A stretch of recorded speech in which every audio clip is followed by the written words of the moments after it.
നമസ്കാരം. മലയാള സിനിമ ഈ ഒരു സമയത്ത് വലിയൊരു പ്രതിസന്ധിയിലൂടെ പോകുന്ന ഒരു കാലഘട്ടമാണല്ലോ അശ്വതി. മലയാള സിനിമയിലെ പുതിയ അപ്ഡേറ്റ് വെച്ച് നോക്കുകയാണെങ്കിൽ നമ്മൾ കഴിഞ്ഞ പ്രാവശ്യം ഇതുപോലൊരു കോൺവെർസേഷനിൽ പറയുകയുണ്ടായി. മലയാള സിനിമയിലെ പൊൻ തിളക്കമാർന്ന കാലഘട്ടം മാറി കരി പുരണ്ട ഒരവസ്ഥയിലൂടെയാണ് പോയിക്കൊണ്ടിരിക്കുന്നതെന്ന്. അതിന് ഏകദേശം കൂടുതലായിട്ട് മുന്നോട്ട് പോകുന്ന ഒരു സാഹചര്യങ്ങളാണ് പിന്നീടുള്ള ദിവസങ്ങളിലെല്ലാം ഉണ്ടായിട്ടുള്ളത്. ഇപ്പൊ അശ്വതി, വീണ്ടും ഒന്നുകൂടെ ഒന്ന് അത് അതെ, വൈറലായിട്ട് നിൽക്കാണ്. തീർച്ചയായിട്ടും. ഇപ്പോൾ കൂടുതൽ അറസ്റ്റിലേക്ക് നീങ്ങിപ്പോകുന്ന, അത്രയധികം അതെ, കുറച്ച് ദാരുണമായ ഒരു അവസ്ഥയിലൂടെയാണ് കടന്നുപോയിക്കൊണ്ടിരിക്കുന്നത്. അതെ, ഇത്രയും നാളും ആരോപണങ്ങളായിരുന്നു എല്ലാം. അതെ, അതെ, അതെ. ഇപ്പൊ കുറച്ചുകൂടി തെളിവുകൾ വന്നിട്ടുണ്ട്. ആ, ഇപ്പോ സർക്കാരാണെങ്കിലും ആഭ്യന്തര വകുപ്പാണെങ്കിലും അതുപോലെ SIT എന്നൊരു അന്വേഷണ സംഘമാണ് ഉം, ഹേമ കമ്മിറ്റി റിപ്പോർട്ടിന് വേണ്ടിയിട്ട് അന്വേഷണങ്ങൾ നടത്തുന്നത്. ഉം. അപ്പൊ ആ ഒരു സംഘം ഇപ്പൊ അറസ്റ്റിലേക്ക് നീങ്ങുകയാണ്. അതെ, അതെ. അപ്പൊ പ്രധാനമായിട്ടും അറസ്റ്റ് ഇപ്പൊ രേഖപ്പെടുത്തിയിട്ടുള്ളത് ആ, മുകേഷ് മുകേഷ്, ഇടവേള ബാബു മുകേഷിനെ അറസ്റ്റ് ചെയ്ത് അറസ്റ്റ് 3 ചെയ്തു. മണിക്കൂറിന്റെ ചോദ്യം ചോദ്യം ചെയ്യല്, ചെയ്യലിന് ശേഷം അദ്ദേഹത്തെ പറഞ്ഞു വിട്ടിട്ടുണ്ടായിരുന്നു. ആരോഗ്യ പരിശോധനകൾ നടത്തിയിട്ടുണ്ടായിരുന്നു. നടത്തിയിട്ടുണ്ടായിരുന്നു മെഡിക്കൽ എന്നിട്ടാണ് കോളേജിലോട്ട് പോയിട്ട്. അതിനുശേഷം ഇപ്പോൾ നിലവിൽ ഈ സമയത്ത് നമ്മുടെ ഇടവേള ബാബു ബാബു അദ്ദേഹത്തെയും അറസ്റ്റ് ചെയ്തിട്ടുണ്ട്. ഇതിലെല്ലാം വളരെ എന്താണ്, വല്ലാത്തൊരവസ്ഥയിലൂടെ കടന്നു പോകുന്ന ആളാണ് സിദ്ദീഖ്. സിദ്ദീഖിനെതിരെ ബലാത്സംഗ കേസാണ് നിലവിലുണ്ടായിട്ടുള്ളത്. അശ്വതി, അതിന്റെ ഒരു കൂടുതലായിട്ടുള്ള ഒരു റിപ്പോർട്ട്.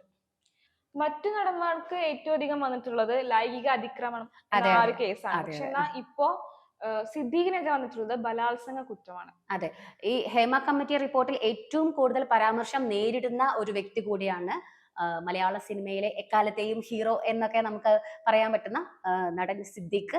മികച്ച സ്വഭാവ നടനായിട്ട് നമ്മൾ എപ്പോഴും കാണുന്ന കണ്ടിട്ടുള്ള ഒരു വില്ലനായിട്ട് നമ്മൾ ജീവിതത്തിലും അദ്ദേഹം ഒരു വില്ലനാണ് എന്നതാണ് ഇപ്പൊ ഇപ്പോഴത്തെ കാഴ്ച. കണ്ടുവരുന്ന ഒരു കാഴ്ചപ്പാട്. അശ്വതി, 2016 ഈ കേസിന് ആസ്പദമായിട്ടുള്ള ഒരു സംഭവം ഉണ്ടായിട്ടുള്ളത്. അന്ന് ഉണ്ടായിരുന്ന ആ ഒരു നടി സമൂഹ മാധ്യമങ്ങളിലൂടെയാണ് സിദ്ദീഖിനെ പരിചയപ്പെട്ടതെന്നും പിന്നീട് ഒരു ലൊക്കേഷനിൽ വെച്ച് അവർ ഇരുവരും കണ്ടുമുട്ടുകയും അതുപോലെ തന്നെ പ്രമുഖ, ഞാൻ ആ ഹോട്ടലിന്റെ പേര് പറയുന്നില്ല, പ്രമുഖമായിട്ടുള്ള ഒരു ഹോട്ടലിൽ വെച്ചിട്ടാണ് സിദ്ദീഖ് ആ പെൺകുട്ടിയെ ഇതുപോലെ ബലാത്സംഗം ചെയ്തു എന്നാണ് ആ പെൺകുട്ടി പറഞ്ഞിട്ടുള്ളത്. 506, 376 എന്നീ വകുപ്പുകൾ ചുമത്തിയാണ് ഇപ്പോ സിദ്ദീഖിനെതിരെയുള്ള ഒരു കേസ് ഫയൽ അതെ, ചെയ്തിട്ടുള്ളത്. അതെ, അതെ, ഇപ്പൊ തീർച്ചയായിട്ടും. മാത്രമല്ല ഇപ്പോ ഈ ഒരു ജാമ്യാപേക്ഷ കൊടുത്തിട്ടുണ്ടായിരുന്നു അതെ, അതെ. സിദ്ദീഖ്, ആ, മുൻകൂർ ജാമ്യാപേക്ഷ. അത് തള്ളിയതിന്റെ പുറത്താണ് ഇപ്പോ സിദ്ദീഖിനെ 2 ദിവസമായിട്ട് കാണാനില്ലാത്ത ഒരു അതെ, അവസ്ഥയിലേക്ക് അതെ. 2 എത്തിയിട്ടുള്ളത്. ദിവസമായിട്ട് അദ്ദേഹത്തിന്റെ ഫോൺ സ്വിച്ച്ഡ് ഓഫ് ആണ്. സ്വിച്ച് ഓഫ് ആണ്.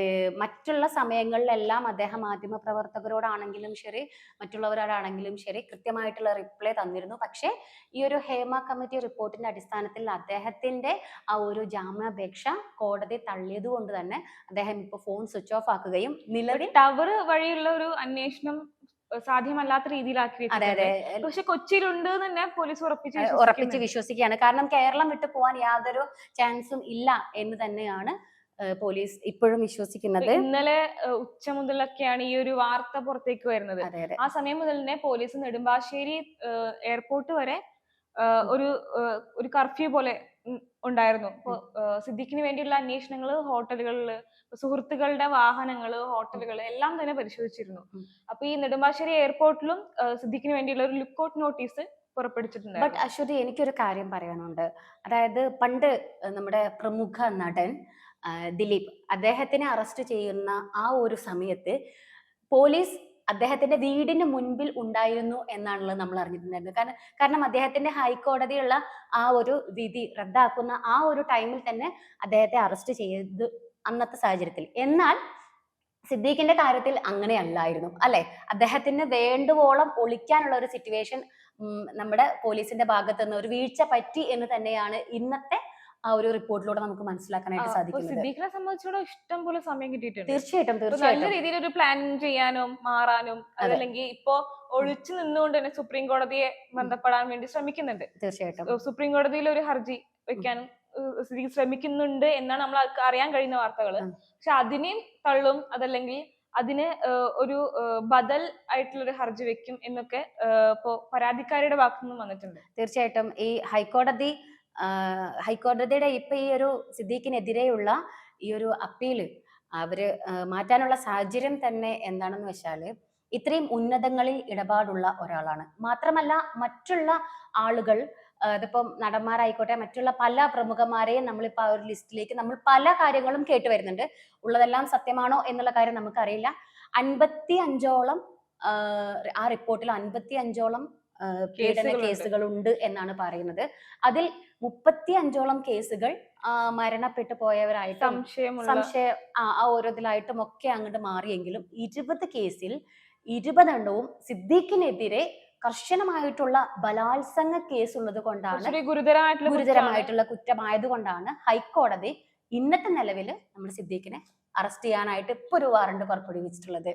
മാത്രമല്ല തിരുവനന്തപുരത്ത് ഇവർ രണ്ടുപേരും ഒന്നിച്ച് താമസിച്ചു എന്നുള്ള തെളിവുകൾ, അതേപോലെ തന്നെ ഇവർ രണ്ടുപേരും ഒരേ സമയം ഒരേ ലൊക്കേഷനിൽ ഉണ്ടായിരുന്നുള്ള തെളിവുകൾ, ഷൂട്ടിംഗ് ലൊക്കേഷൻസ്, അതേപോലെ തന്നെ ഇദ്ദേഹത്തിന്റെ ഒരു പടം റിലീസായ സമയത്ത് ആ പ്രിവ്യൂ കാണാൻ വേണ്ടി ഈ നടി എത്തിയിട്ടുണ്ട്. രണ്ടുപേരും അവിടെ ഒന്നിച്ചുണ്ട്. അതിന്റെ തെളിവുകള്, അതോടൊപ്പം തന്നെ ഈ ഒരു പീഡനം ആരോപിക്കുന്ന ദിവസം ഈ ഏതാണോ ആ പറഞ്ഞ ഹോട്ടലിൽ ഈ പെൺകുട്ടി ആ ഹോട്ടലിന് പുറത്തേക്ക്, ആ റൂമിൽ നിന്ന് പുറത്തേക്ക് നോക്കുമ്പോൾ കാണുന്ന ദൃശ്യങ്ങൾ വരെ മൊഴിയിൽ പറഞ്ഞിട്ടുണ്ട്. അപ്പൊ വളരെ വിശ്വസനീയമാണ് അവരുടെ മൊഴി എന്നാണ് കോടതിയും ഹേമ കമ്മിറ്റിയും പറയുന്നത്. ഒരുപോലെ രണ്ടാൾക്കാരും അങ്ങനെ തന്നെയാണ് നമ്മളോട് പറഞ്ഞിട്ടുള്ളത്, അല്ലെങ്കിൽ അങ്ങനെ ഒരു റിപ്പോർട്ടാണ് പുറത്തു വന്നിട്ടുള്ളത്. മാത്രമല്ല 2016 ഈ കുട്ടിക്ക് ഇത് സംഭവിക്കുന്ന കാലത്ത് ഈ കുട്ടി +2 പഠിക്കുന്ന ഒരു പെൺകുട്ടിയാണെന്നാണ് പുതിയതായിട്ട് റിപ്പോർട്ട് വന്നിട്ടുള്ളത്. അതിനുശേഷം 2016 തന്നെ ഈ കുട്ടി അത് സമൂഹ മാധ്യമങ്ങളിലൂടെ അല്ലെങ്കിൽ മറ്റുള്ളവരോട് പറഞ്ഞിരുന്നു. എന്നാൽ സിദ്ദീഖിന്റെ ഭീഷണി മൂലവും സിദ്ദീഖിന്റെ സ്വാധീനം മൂലവും അത് മറഞ്ഞു പോയിരുന്നു. പക്ഷേ ഇന്ന് ആ പെൺകുട്ടിക്ക് സിനിമയില്ല, മറ്റുള്ള മേഖലയിൽ നിന്നും അവർക്ക് യാതൊരുവിധ ആനുകൂല്യങ്ങളും ഇല്ല.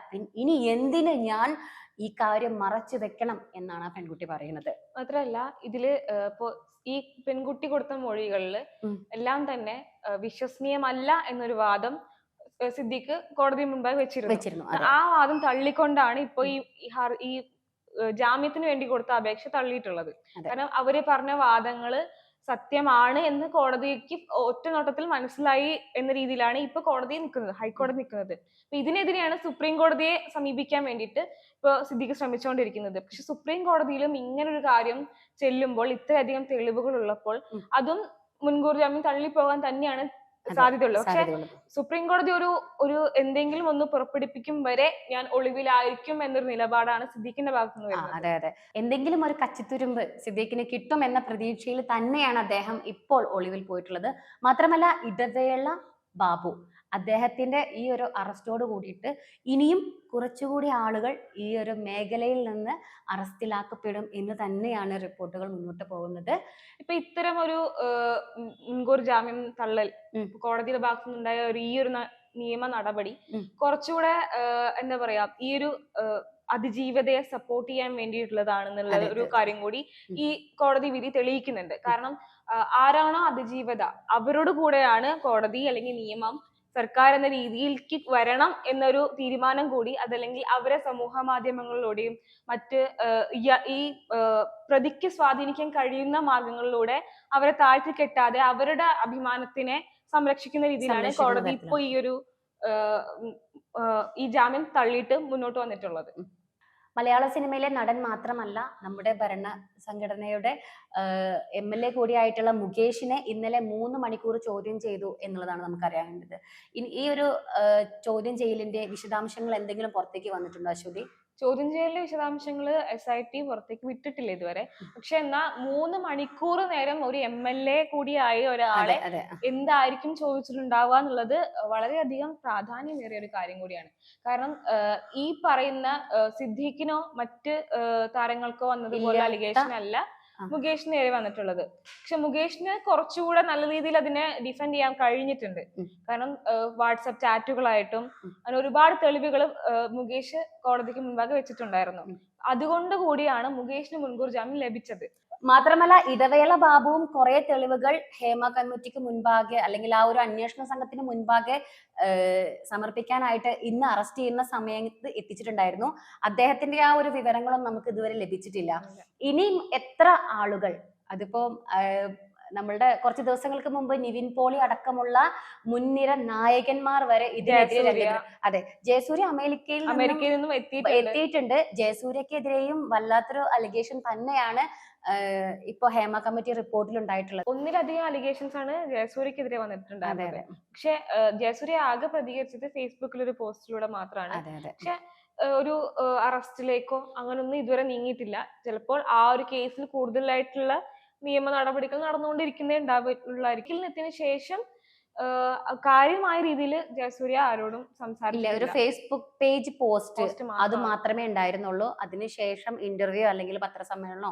ഇപ്പൊ നിവിൻ പോളിക്കെതിരെ ഒരു അലിഗേഷൻസ് ഉണ്ടായ സമയത്ത് നിവിൻ പോളി വളരെ ധൈര്യമായിട്ട് മുന്നോട്ട് വരികയും അദ്ദേഹത്തെ പിന്താങ്ങാനായിട്ട് പ്രശസ്ത സംവിധായകൻ, അതുപോലെ തന്നെ പാട്ടുകാരൻ, അതുപോലെ തന്നെ നമ്മളുടെയൊക്കെ ഇഷ്ടഭോജനമായിട്ടുള്ള വിനീത് ശ്രീനിവാസൻ വരെ അല്ലെ, അദ്ദേഹത്തെ ഒക്കെ ഒരു ഇത്രയും ആ ഒരു ഫ്രണ്ട്ഷിപ്പ് അതിനെ വേണമെങ്കിൽ അങ്ങനെ പറയാം. പക്ഷെ എന്നാലും തന്നോടൊപ്പമുള്ള സമയത്താണ് ഈ ഒരു അലിഗേഷൻ ഉണ്ടായത് എന്നുള്ളത് വളരെ ചങ്കൂറ്റത്തോടെ തന്നെയാണ് വിനീത് ശ്രീനിവാസൻ തെളിവുകൾ അടക്കമാണ് ഒരുപാട് പേര്. ഇപ്പോ അത് മാത്രമല്ല ഒരു നടി കൂടി അങ്ങനെ പറഞ്ഞിട്ടുണ്ടായിരുന്നു.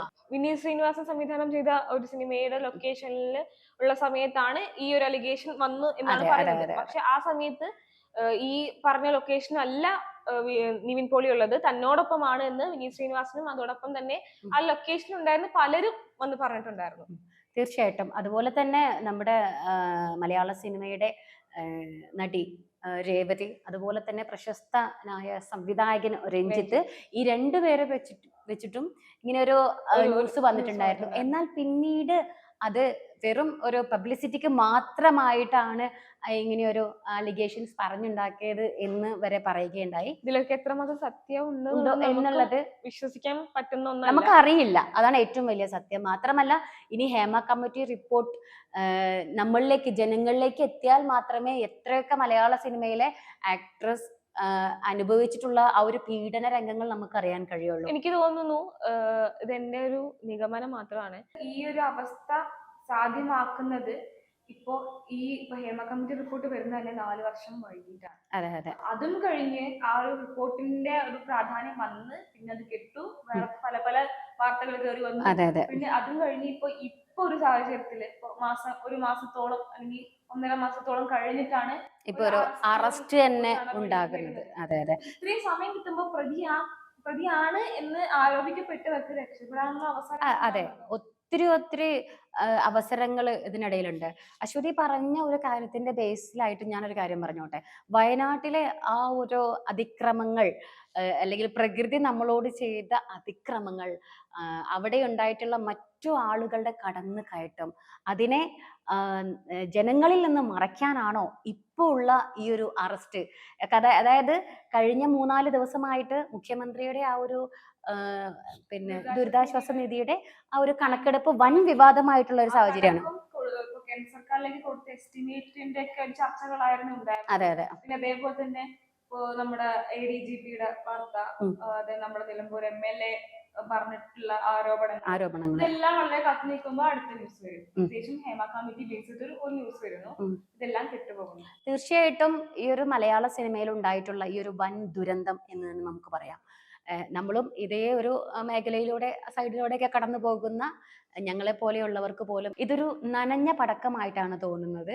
ഇപ്പോ സിദ്ദീഖ് നിലവിൽ ഒളിവിൽ നിൽക്കുന്നത് പോലും അതിന് വേണ്ടപ്പെട്ട ആളുകളുടെ ആ ഒരു കർശനമായിട്ടുള്ള പിന്തുണയുള്ളത് കൊണ്ടാണ് എന്ന് നമുക്ക് പറയാനായിട്ട് സാധിക്കും. അപ്പൊ ഈ ഒരു സംഭവം നടക്കുന്നതും ഇപ്പൊ ഒരു അറസ്റ്റ് വരെ എത്തി നിൽക്കുന്ന സാഹചര്യം വരെ 6-7 വർഷത്തിന്റെ ഒരു ഗ്യാപ്പ് ഉണ്ട്. അതെ അതെ. സിദ്ദീഖ് പറയുന്ന വാദം എന്ന് പറഞ്ഞാല് ഈ ഒരു ഗ്യാപ്പില് എനിക്ക് മായ്ക്കാൻ പറ്റാത്ത എന്ത് തെളിവാണ് ഈ ഒരു ജാമ്യം നൽകുന്നത്, അല്ലെങ്കിൽ ഇപ്പൊ ഈ കേസ് ഉത്തരവ് വരുന്നത് ആ ഗ്യാപ്പിൽ ഞാൻ ചെയ്യാൻ പോകുന്നത്, അപ്പൊ എന്റെ അറസ്റ്റ് എന്തിനു നടത്തണം, അല്ലെങ്കിൽ എനിക്ക് എന്തുകൊണ്ട് ജാമ്യം തന്നുകൂടാ എന്നാണ് സിദ്ദീഖിന്റെ വാദം. 6 വർഷം കൊണ്ട് കളയാൻ പറ്റാത്ത എന്ത് തെളിവാണ് ഈ ഒരു 10 ദിവസം അല്ലെങ്കിൽ 14 ദിവസത്തിൽ ഞാൻ കളയാൻ പോകുന്നത് എന്നാണ് സിദ്ദീഖിന്റെ വാദം. ഇത്ര ദിവസമായിട്ടും ഏകദേശം 5 വർഷത്തോളമായി ഹേമ കമ്മിറ്റി റിപ്പോർട്ട് അതിൻ്റെതായിട്ടുള്ള ഓഫീസറുടെ അടുത്ത് എത്തിയിട്ടും സിദ്ദീഖിന്റെ അല്ലെങ്കിൽ മറ്റുള്ള ആളുകൾ, ഇപ്പൊ അതിൽ അലിഗേഷൻസിന് വന്നിട്ടുള്ള ആളുകളുടെ ഒരു കർമ്മഫലം കൊണ്ട് തന്നെയാണ് ഇത്രയും വൈകിയതെന്ന് നമുക്ക് പറയാം. അല്ലെ? ഇത്രയും തീർച്ചയായിട്ടും ഇത്രയും മുന്നോട്ട് ഈ നാള് വരെയും ഇത് മുന്നോട്ട് പോയിക്കൊണ്ടിരിക്കുന്നത് അതുകൊണ്ട് തന്നെയാണ്. നമ്മുടെ പ്രൊഡ്യൂസർ ആയിട്ടുള്ള ഒരു വനിത പറഞ്ഞിട്ടുണ്ടായിരുന്നു, ഇപ്പൊ ഈ SIT ഈ ഒരു സംഘം ഉണ്ടല്ലോ, ഈ അന്വേഷണ സംഘം, SIT-യില് നമുക്ക് സ്വന്തം ആൾക്കാരുണ്ട് എന്ന് പറയുന്ന സിനിമാ നടന്മാര് ആ ഒരു ഗ്രൂപ്പ് ഉണ്ട്. അതായത് സ്വാധീനങ്ങള് എല്ലാ മേഖലയിലും ചെലുത്താൻ കഴിയുന്നവരാണ് സിനിമാക്കാർ എന്ന് പ്രൊഡ്യൂസേഴ്സ് അസോസിയേഷനിലുള്ള ഒരു സ്ത്രീ തന്നെ വന്ന് പറഞ്ഞിട്ടുണ്ടായിരുന്നു. അപ്പോൾ നമുക്കറിയാം, സാധാരണ ഒരു മനുഷ്യനിൽ തന്നെ അല്ലെങ്കിൽ ഒരു കോമണറിൽ തന്നെ ഒരു സിനിമ നടന് ഉണ്ടാക്കാൻ പറ്റുന്ന ഒരു സ്വാധീനം എന്താണ്? തീർച്ചയായിട്ടും. അപ്പോൾ അധികാരങ്ങളുള്ളവരുടെ അടുത്ത് അവരെ സ്വാധീനം കൂടുകയുള്ളൂ. തീർച്ചയായിട്ടും. ഇതിനെതിരെ ഒത്തിരി പെൺകുട്ടികളാണ് അല്ലെങ്കിൽ ഒത്തിരി ആക്ട്രസ് ആണ് ഈ ഒരു ഹേമ കമ്മിറ്റി റിപ്പോർട്ട് വന്നതിന് ശേഷം പുറത്തേക്ക് വന്നിട്ടുള്ളത്. എന്നാൽ നാണക്കേട് ഭയന്ന് ഇനി ഒത്തിരി നടിമാർ മുന്നോട്ട് വരാതിരിക്കുന്ന സിറ്റുവേഷൻ. കാരണം പല ആൾക്കാരും സ്വന്തം കുടുംബമായിട്ട് മാന്യതയോടെ ജീവിച്ചു പോകുന്ന അല്ലെങ്കിൽ ഒരു എന്താ പറയാ വീട്ടമ്മയുടെ മുഖംമൂടി അണിഞ്ഞിരിക്കുന്ന പല നടിമാരുണ്ട്.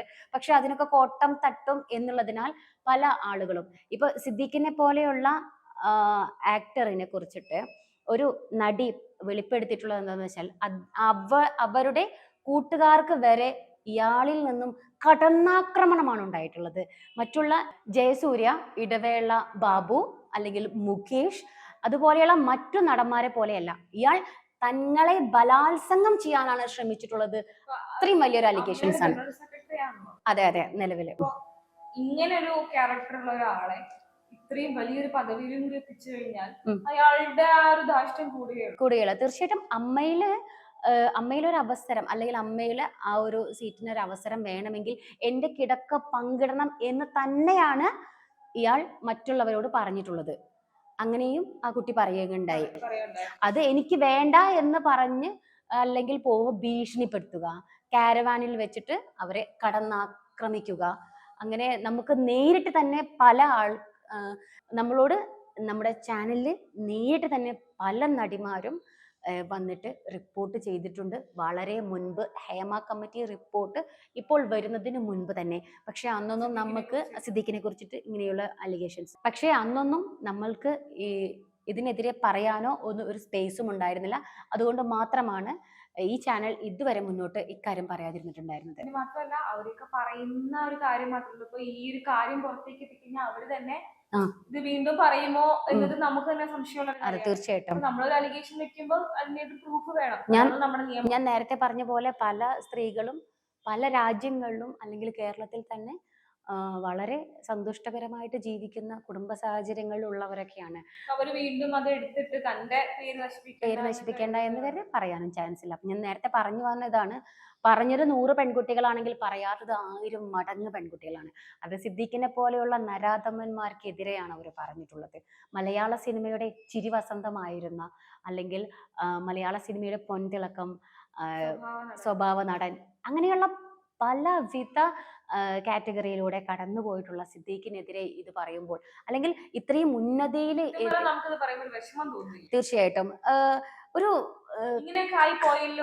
അതെ നമ്മളൊക്കെ ആരാധിക്കുന്ന അതെ തീർച്ചയായിട്ടും.